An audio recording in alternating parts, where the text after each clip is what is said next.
दोस्तों, आज हम जानते हैं प्रदोष व्रत से जुड़ी हुई पौराणिक कथा को। तो दोस्तों, हर माह की त्रयोदशी तिथि पर प्रदोष व्रत का दिन होता है।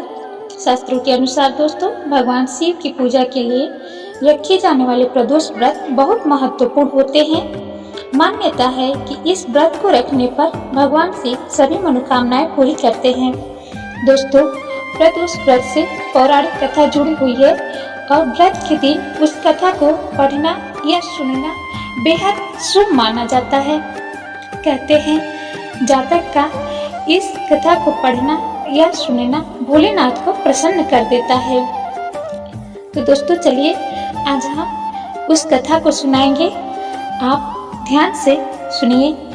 भगवान शिव आपकी सभी मनोकामनाओं को पूरी करेंगे। इसी कामना के साथ चलिए कथा को स्टार्ट करते हैं।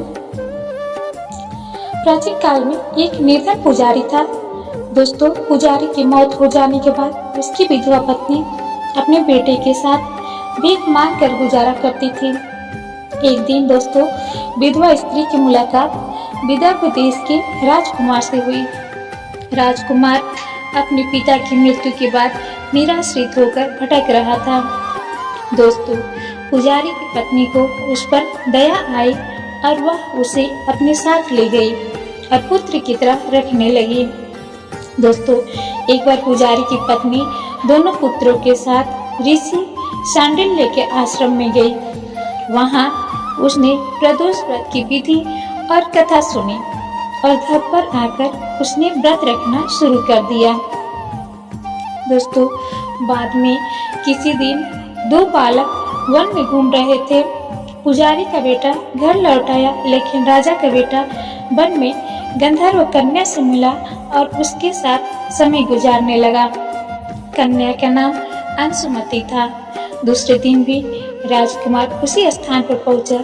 वहां अंशुमति के माता पिता ने उसे पहचान लिया और उससे अपनी पुत्री का विवाह करने की इच्छा प्रकट की। दोस्तों, राजकुमार की स्वीकृति से दोनों का विवाह हो गया।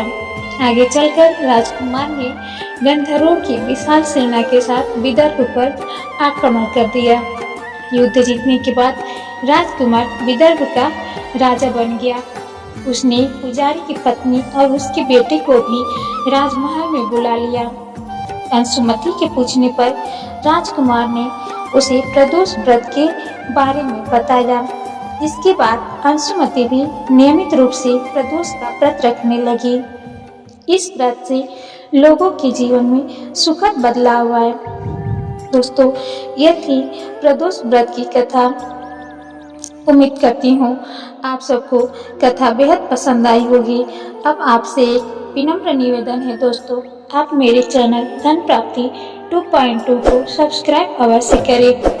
फिर मिलते हैं नेक्स्ट वीडियो में। भगवान शिव आपको सदैव प्रसन्न रखे। धन्यवाद।